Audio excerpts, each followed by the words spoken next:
Hey folks, High Tech Red here, and I want to ask you a question.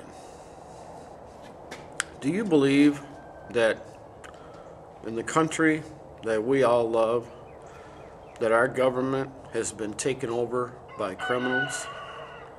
I mean, absolute criminals have taken over our government from the federal to the state to the local level. Do you believe that? I do, because I'm witnessing it on a daily basis.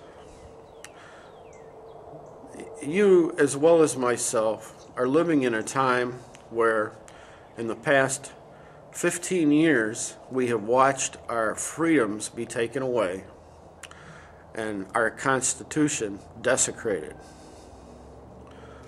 What are you willing to do about it?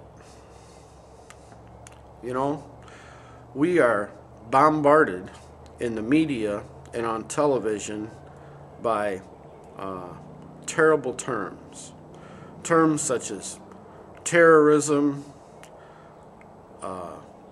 murder, war.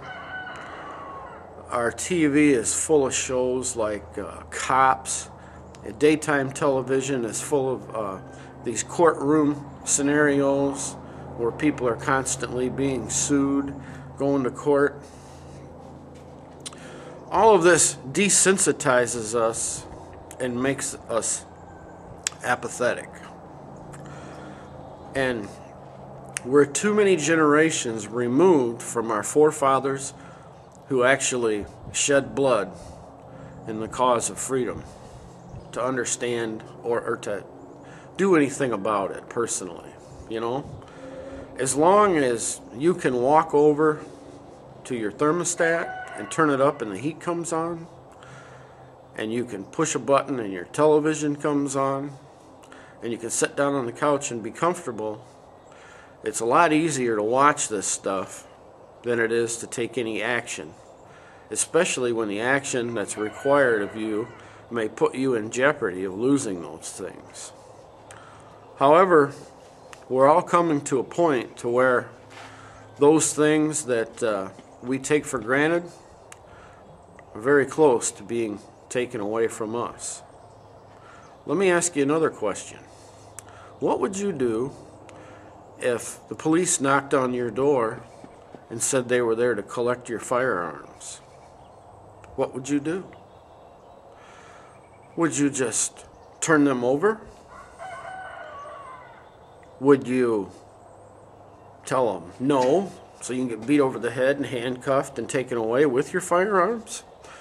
Or do you have a firearm readily available that's loaded, that if that scenario ever happens, that you can defend yourself?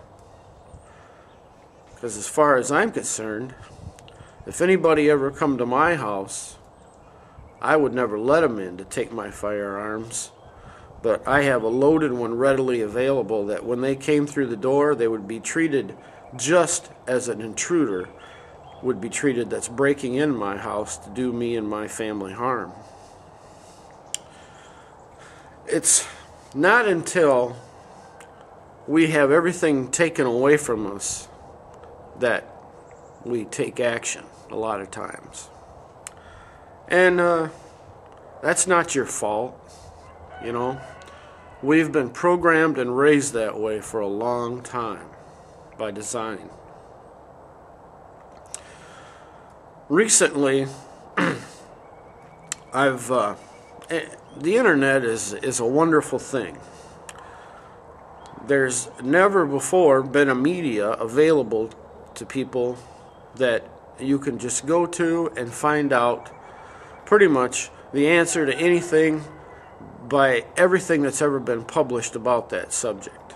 However, along with that, the internet is also the most bullshit receptacle that there ever has been. There's never been a place where there's been more bullshit and disinformation spread ever before either. So, as a concerned person looking for information, you have to be discerning in the things that you take in when you're going about an investigation. I want to bring up a topic. I've read and seen all over the internet these FEMA camps.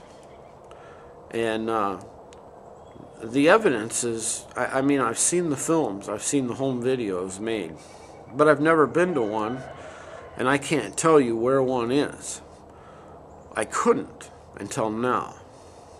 Last night, I decided to do a little investigation and find out if there are any of these close to me, so that I could physically go to one and look at it for myself. I live in southwest Michigan, and it didn't take me but about 10 minutes to find where there are 2 of them within 60 miles from where I live.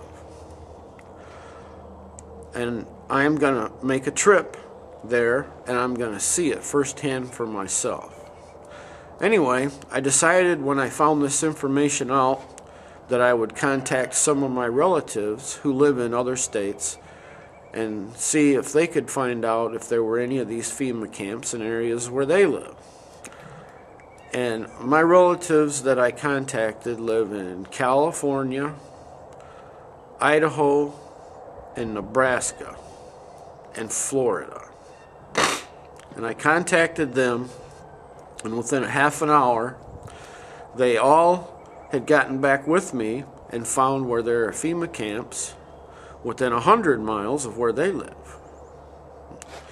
And we all kind of decided that we were going to go out and look at these firsthand for ourselves. And when I do that, I'll make a video of it. But I want to ask you another question. Do you keep a loaded firearm close by where you can get to it in a case of an emergency?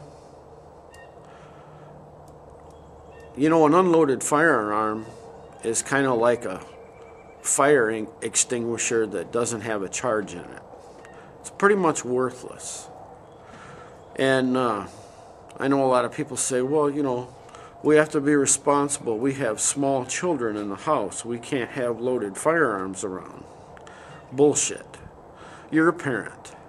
When I was growing up as a child, by the time I was 5 years old, my grandfather had a rifle in my hands, teaching me how to use it and how to use it safely, how to load it, how to unload it. I was brought up with these things. I was used to them, and I knew how they functioned, and I knew what they were all about. And as a child, there was never a time that I can recall that I was ever left alone and in a position to where I could wander around and find a loaded firearm in the house and hurt myself or anybody else with it. I was never left in that position. That's another responsibility of parents. But I want you to think about those things. And I want you to think about what's happening in our country. You know, General Motors, no matter what we do or what we believe, General Motors, the last production facility in our country, the largest manufacturer, is getting ready to go bankrupt. And it's going to go bankrupt because the Republicans in Congress want it to go bankrupt. I shouldn't say Republicans, I should say the powers that be want it to go bankrupt. And you know what's going to happen then? Watch the next video.